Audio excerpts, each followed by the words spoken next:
વિદ્યાર્થી મિત્રો, અમારે યુટ્યુબ ચેનલ એમટીસી અગરમાં આપનું હાર્દિક સ્વાગત છે. મિત્રો, આજે આપણે ધોરણ 10માં વિષય ગુજરાતીનું મોડલ પેપર આપણે જોઈશું. જો મિત્રો તમે પૂરેપૂરો વિડીયો જોશો તો તમને અહીં ખ્યાલ આવશે અને તમારી જે બોર્ડની પરીક્ષા આવે છે તેમાં પણ તમને ખૂબ જ મદદરૂપ બનશે. જો મિત્રો તમે ચેનલમાં નવા હો, હજુ સુધી ચેનલને સબસ્ક્રાઇબ ના કરી હોય તો ચેનલને સબસ્ક્રાઇબ કરવા વિનંતી, જેથી તમને જે નવી નવી અપડેટો આવે છે તે અપડેટો મળતી રહે. મિત્રો, હવે વધુ સમય નહીં લેતા આપણે વિભાગ એ, જે ગદ્ય વિભાગ એટલે કે પાઠમાંથી પ્રશ્નો પૂછાય છે તેનું સોલ્યુશન કરીશું. તેમાં એ નીચેના જોડકા યોગ્ય રીતે જોડો 4 ગુણમાં પૂછાય છે. તેમાં એ કૃતિ આપેલી છે અને કર્તા એની સામે જોડકા જોડવાના છે. પેલા ભૂલી ગયા પછી જે કૃતિ છે તેના કર્તા રઘુવીર છે ચૌધરી છે, તો જે સીમા આપેલું છે એટલે રઘુવીર ચૌધરી સાથે આપણે જોડીશું. બીજું આપેલું છે છત્રી પાઠના લેખક રતિલાલ બોરીસાગર છે, એમાં આપેલું છે એટલે એ સાથે જોડીશું. 3 ચોપડાને ઇન્દ્રજાળ, તેના લેખક છે ચંદ્રકાંત પંડ્યા, જે એમાં આપેલું છે એટલે એ સાથે જોડીશું. 4 વિરલ વિભૂતિ, તેના લેખક છે આત્માપીઠ અપૂર્વજી, જે બીમાં આપેલું છે એટલે બી સાથે જોડીશું. આ રીતે વિદ્યાર્થી મિત્રો 4 ગુણમાં કૃતિ અને એના કર્તા કોણ છે જે પૂછાય છે. આ ઉપરાંત લેખક અને તેના ઉપનામ પૂછાઈ શકે, અથવા તો કોઈ એક વિધાન આપેલું હોય કે આ વિધાન કોણ બોલે છે એની સામે એનું પાત્ર આપેલું હોય છે, એ રીતે પણ જોડકા જોડાઈ પૂછાઈ શકે છે. અને પાઠના નામ આપેલા હોય છે કૃતિના અને એનો પ્રકાર જણાવો, એ રીતે પણ પૂછાઈ શકે છે. એટલે ખાસ તમારે તૈયાર કરવાનું રહે છે. આગળ આપણે જોઈશું તો નીચે આપેલા વિકલ્પોમાંથી યોગ્ય વિકલ્પ પસંદ કરી ખાલી જગ્યા પૂરો. 4 ગુણમાં પૂછાય છે. તેમાં 5 પરીક્ષામાં ઉત્તીર્ણ થવાની ખુશીમાં રામાયણ અને મહાભારત ખાલી જગ્યાને ભેટ મળ્યા હતા. તો કૌંસમાં 3 ઓપ્શન આપેલા છે, તેમાં સાચો જવાબ આવશે અંકિત. 6 લેખક અંકલેશ્વરને એશિયાનું બીજા નંબરનું ખાલી જગ્યા મથક ગણાવે છે, તો જવાબ આવશે ઔદ્યોગિક. 7 ડુંગર અને તેની વહુ ખાલી જગ્યા સ્ટેશને ગાડી પકડવા માંગતા હતા, તો જવાબ આવશે રાજપુર. 8 શ્રીમદ રાજચંદ્રનું જન્મ સમયનું નામ ખાલી જગ્યા હતું, તો જવાબ આવશે લક્ષ્મીનંદન. આગળ એક નીચે આપેલા પ્રશ્નોના એક વાક્યમાં ઉત્તર આપો. તેમાં 9 ભૂલી ગયા પછી નાટકમાં કુલ કેટલા પાત્રો છે, તો તેમાં કુલ 6 પાત્રો છે. 10 બા 14 વર્ષની ઉંમરે લેખકને ગામડે શા માટે મોકલતા હતા, તો જવાબ આવશે ઉઘરાણી માટે. આગળ નીચે આપેલા પ્રશ્નોના 3-4 વાક્યોમાં જવાબ લખો. કોઈ પણ 2 લખવાના છે, જે દરેક 2-2 ગુણમાં પ્રશ્ન પૂછાય છે. તેમાં 11 રાજકોટ છત્રી લેવા જવાની વાતમાં લેખક મક્કમ કેમ રહ્યા. જવાબ મિત્રો એ જવાબ આપેલો છે તે તમે જોઈ શકો છો. આ રીતે તમારે જવાબ લખવાનો હોય છે, એટલે ખાસ તૈયાર કરી દેજો. મોસ્ટ ટાઈમ બી અહીં પ્રશ્નો કહી શકાય. આગળ જોઈશું તો 12 વિરાટ ભાઈએ મનીષા અને નરેનની સગાઈને ના કેમ પાડી. જવાબ જો મિત્રો વિડીયોને હજુ સુધી લાઈક ના કરી તો ફટાફટ લાઈક કરી દેજો. નેક્સ્ટ 13 લેખક ગુણવંત શાહને મતે ડોક્ટર પાસે ક્યારે જવું જોઈએ. જવાબ મિત્રો આ રીતે 2 ગુણમાં જે 3 પ્રશ્નો પૂછાય છે 3માંથી કોઈ પણ 2 ના જવાબ આપવાના હોય છે. આગળ આપણે જોઈશું તો એ નીચે આપેલા પ્રશ્નોના 10-12 વાક્યોમાં મુદ્દાસર ઉત્તર લખો. કોઈ પણ 2 લખવાના છે. તેમાં 14 જીવનનું પાત્ર લેખન તમારા શબ્દોમાં લખો. આ પ્રશ્ન પાઠ 12માંથી પૂછાયેલો છે. 15 ભૂખથી ભૂંડે ભીખ પાઠના શીર્ષકને યથાર્થતા ચર્ચો. આ પ્રશ્ન પાઠ 18માંથી પૂછાયેલો છે. 16 ઢેલ ઘોડીની વફાદારી અને ખાનદાની વિગતે વર્ણવો. આ પ્રશ્ન પાઠ 24માંથી પૂછાયેલો છે. જો મિત્રો તમે ચેનલમાં નવા હો, હજુ સુધી ચેનલને સબસ્ક્રાઇબ ના કરી હોય તો ચેનલને સબસ્ક્રાઇબ કરવા વિનંતી, જેથી તમને જે નવી નવી અપડેટો આવે છે તે અપડેટો મળતી રહે. આગળ આપણે વિભાગ બી જોઈશું, જે પદ્ય વિભાગ એટલે કે કાવ્ય આપેલું હોય છે તેમાંથી પ્રશ્નો પૂછાતા હોય છે. અહીં પ્રશ્ન પૂછાયો છે જોડકા જોડો 4 ગુણમાં પૂછાય છે. તેમાં એ કૃતિ આપેલી છે અને એની સામે સાહિત્ય પ્રકાર આપેલો છે. 17 વૈષ્ણવજન, તો તો એનો સાહિત્ય પ્રકાર છે પદ છે એટલે બી માં આપેલું છે બી સાથે જોડીશું. હું એવો ગુજરાતી તે ગીત છે ડી માં આપેલું છે એટલે ડી સાથે જોડીશું. એક બપોરે તે ઉર્મી કાવ્ય છે એમાં આપેલું છે એટલે એ સાથે જોડીશું. અને વેશ ચાંદલિયો તે લોકગીત છે એટલે સી માં આપેલું છે એટલે સી સાથે જોડીશું. આ રીતે જોડકા જોડવાના છે. આગળ બ નીચે આપેલા વિકલ્પોમાંથી યોગ્ય વિકલ્પ પસંદ કરી ખાલી જગ્યા પૂરો. 4 ગુણમાં પૂછાય છે.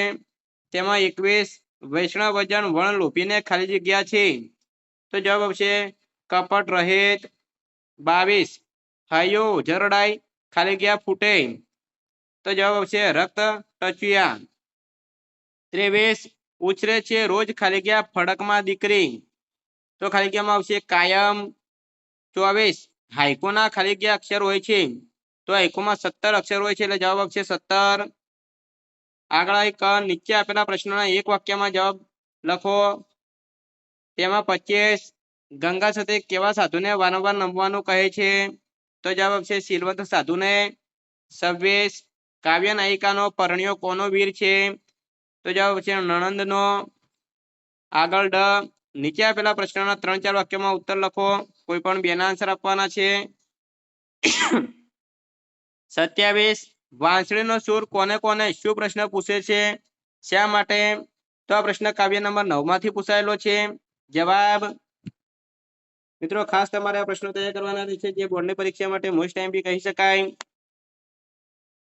આગળ જોઈશું તો 28 કવિ પક્ષીને પામવા શું કરવાનું કહે છે. આ પ્રશ્ન કાવ્ય નંબર 11 માંથી પૂછાયેલો છે. જવાબ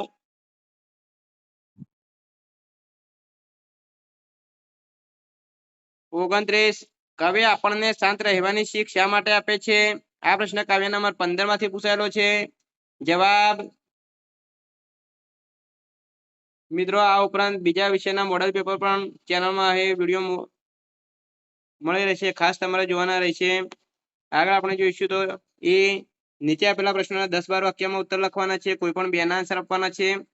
આ પ્રશ્ન 3 ગુણમાં પૂછાયેલો છે. તેમાં 30 દીકરી ગઝલમાં વ્યક્ત થયેલા પિતાના મનોભાવ વર્ણવો. આ પ્રશ્ન કાવ્ય નંબર 5 માંથી પૂછાયેલો છે.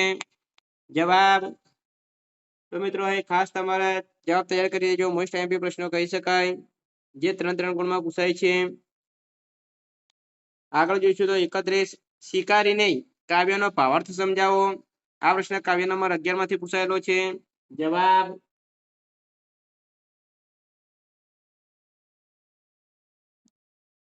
32 એક બપોરે કાવ્યનો મધ્યવર્તી વિચાર સ્પષ્ટ કરો. આ પ્રશ્ન કાવ્ય નંબર 19 માંથી પૂછાયેલો છે. તો મિત્રો એ વિભાગ 2 પૂરો થાય છે. આગળ આપણે વિભાગ C વ્યાકરણ વિભાગ જોઈશું. તો ખાસ તમારે વિડીયો છેલ્લા સુધી જોવાનો રહેશે તો તમને ખ્યાલ આવશે કે વ્યાકરણમાં કેવા પ્રશ્નો પૂછાય છે. જો આ પ્રમાણે તમે તૈયારી કરશો તો તમારું જે બોર્ડનું પેપર આવે છે તેમાં પણ તમને ખૂબ જ મદદરૂપ બની રહેશે. આગળ આપણે 33 જોઈશું તો નીચેના શબ્દોની સાચી જોડણી શોધીને લખો. અહીં આશીર્વાદ તો કૌંસમાં 3 અક્ષર આપેલા છે. તેમાં બીજા નંબરનું જે આશીર્વાદ છે તે સાચી જોડણી છે. જિજ્ઞાસા તેમાં ત્રીજા નંબરની જોડણી જે છે તે સાચી જોડણી છે. 34 પૃથુ પ્લસ એ શબ્દની સાચી સંધિ જોડો. તો એ પૃથ્વી બીજા નંબરમાં જે આપેલું છે તે જવાબ આવશે. 35 નવરાત્રી એનો સમાસ ઓળખાવાનો છે. તો એનો સમાસ આવશે દ્વિગુ નવરાત્રીઓનો સમૂહ. 37 બંને શબ્દોનો જોડણી ભેદે થતો અર્થભેદ જણાવો. માંદા તો એનો અર્થ થાય છે બીમાર અને માદા એનો અર્થ થાય છે સ્ત્રી જાત. આગળ 37 આપણે બબલીની જ પગલી જાણે વાક્યમાં અલંકારનું નામ જણાવો. તો એ ઉત્પ્રેક્ષ અલંકારનું ઉદાહરણ છે. 38 પ્રત્યેક શબ્દમાં કયો પ્રત્યય રહેલો છે. તો પૂર્વ પ્રત્યય રહેલો છે. 39 નીચેના શબ્દોના સમાનાર્થી શબ્દ શોધીને લખો. આચરણ તો એનો સમાનાર્થી શબ્દ થશે વર્તન.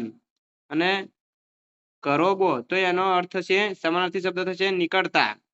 40 નીચેની સંજ્ઞાનો આપેલા વિકલ્પોમાંથી સાચો વિકલ્પ લખો. બાજરો તો એનો સાચો સંજ્ઞાનો અર્થ છે મૂલ્યવાચક એટલે કે દ્રવ્યવાચક સંજ્ઞા થશે. 41 રૂઢિપ્રયોગનો અર્થ આપો. જે ઊંચો થઈ જવો તો ઉચાટ કે ચિંતા થવી. 42 કહેવતનો અર્થ આપો. મોરના ઈંડા ચિતરવા ન પડે તો સાચી વાત અથવા વસ્તુને જાહેરાતની જરૂર પડતી નથી. 43 શબ્દ સમૂહ માટે એક શબ્દ લખો. શબ્દને ઉઠાડવાનું લુકડું, તો જવાબ આવશે કફન. 44 નીચેના શબ્દોનો વિરુદ્ધાર્થી અર્થ લખો. સત્ય તો અસત્ય, મિથ્યા. આગળ અહીં 45 નીચેના વાક્યને કર્મણી વાક્યમાં ફેરવો. ઉદય નિયમિત પ્રાર્થના કરે છે, તો જવાબ આવશે ઉદયથી નિયમિત પ્રાર્થના કરાય છે. 46 નીચેના તળપદા શબ્દનો શિષ્ટ રૂપ આપો. વાળું તો રાતનું ભોજન. 47 નીચેના વાક્યમાંથી વિશેષણ શોધીને તેનો પ્રકાર જણાવો. બે કર ઊંચા કરી મને વાર્તી, એટલે અહીં બે સંખ્યાવાચક વિશેષણ છે. આગળ અહીં 48 નીચેના વાક્યમાંથી ક્રિયા વિશેષણ શોધી અને તેનો પ્રકાર જણાવો. બળદને હળે હળ જોતરીશ નહીં, તો એ હવે એ સમયદર્શક ક્રિયા વિશેષણ છે. બળદને હળે હવે જોતરીશ નહીં, તો હવે જે આવે છે એ સમયદર્શક છે. 49 વિદ્યાર્થી શબ્દના ધ્વનિ ઘટકો સ્વર વ્યંજન છૂટા પાડો. આગળ 50 નીચેના વાક્યનું પ્રેરક વાક્યમાં રૂપાંતર કરો. મોટી દીકરીએ ચોખા દળ્યા, તો એનું પ્રેરક વાક્યમાં રૂપાંતર થશે જીવલાએ મોટી દીકરી પાસે ચોખા દળાવ્યા. 51 નીચેની પંક્તિનો છંદ ઓળખાવો. ધીમે ધીમે સટાથી કુસુમર્જ લય ડોલતો વાયુ વાય, તો એ છંદનું ઉદાહરણ છે. સ્ત્રકધરા છંદનું ઉદાહરણ છે. 52 જે છંદના પહેલા અને ત્રીજા ચરણની 13 માત્રા તથા બીજા અને ચોથા ચરણની 11 માત્રા હોય તેનું નામ આપો, તો એ દોહરો છે.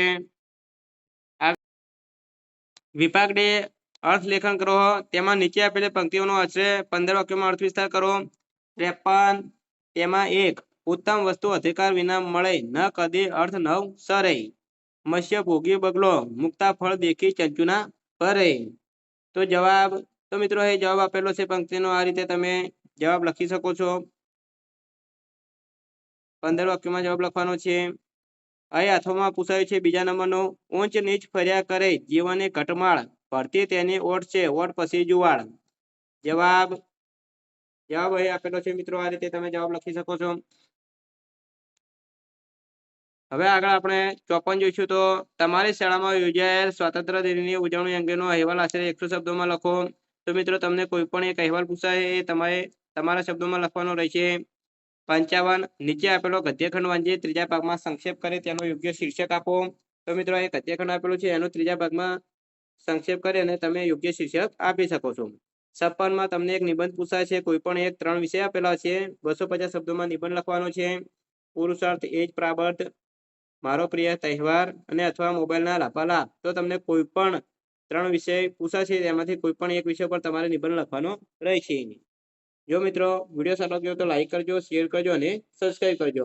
આ ઉપરાંત દરેક વિષયના મોડેલ પેપર અહીં ચેનલમાં તમને મળી રહેશે. Thank you. જય હિન્દ, જય ભારત.